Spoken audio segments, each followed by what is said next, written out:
யோ மாமா. வாமாப்ல. ஏய் உன போன வாரம் தான்டா டீ கடையில பார்த்தேன். இங்கே வந்துட்டீங்களா? டீ கடையில வேலை பார்ப்பது எங்க அண்ணன். அண்ணனா? ஆமாம், எங்க சித்தப்பா மில்லே வேலை பார்க்கார், எங்க அப்பா ஹோட்டல்லே வேலை பார்க்கார், என் நண்பன் குல்பி வித்துட்டு இருக்கான். ஆல் தமிழ்நாடு நாங்க தான். ஆல் தமிழ்நாடு நீங்களா? ஏண்டா எல்லாரும் இங்க இருந்தீங்கன்னா பொண்டாட்டி பிள்ளைகள் எல்லாம் இருக்க மாட்டீங்களாடா? வருஷத்துக்கு 20 நாள் தான் பொண்டாட்டி பிள்ளைங்களோட இருப்போம். மித்த நாள் தமிழ்நாட்டுக்காக உழைப்போம். காஷ்மீர்ல இருந்து கன்னியாகுமரி வரைக்கும் நாங்க தான்.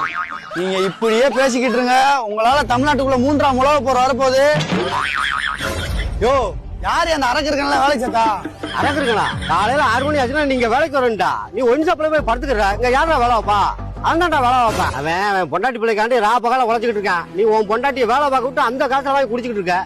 அல்லட்டான் கேட்கறதுக்கு. ஐயா நீ வேலை பாரு ஐயா. The next day. யோ மாமா, என்ன வாய்க்கார தண்ணி பாய்ச்சாம இருக்கே? கரண்ட் இல்லையா என்ன? கரண்ட் எல்லாம் இருக்கு மாப்ள. அந்த இந்திக்கார பையன் மோட்டரை தூக்கிட்டு போயிட்டா மாப்ள. இதுக்குத்தான் தமிழ்நாட்டுக்காரனை நம்பலனா தலையில துண்டதான் போடணும். நீ எதுக்கும் கவலைப்படாதீங்க. பக்கத்துலதான் எங்க அம்மா தண்ணி நிறைய இருக்கு. மோந்து மோந்து ஊத்தணும்.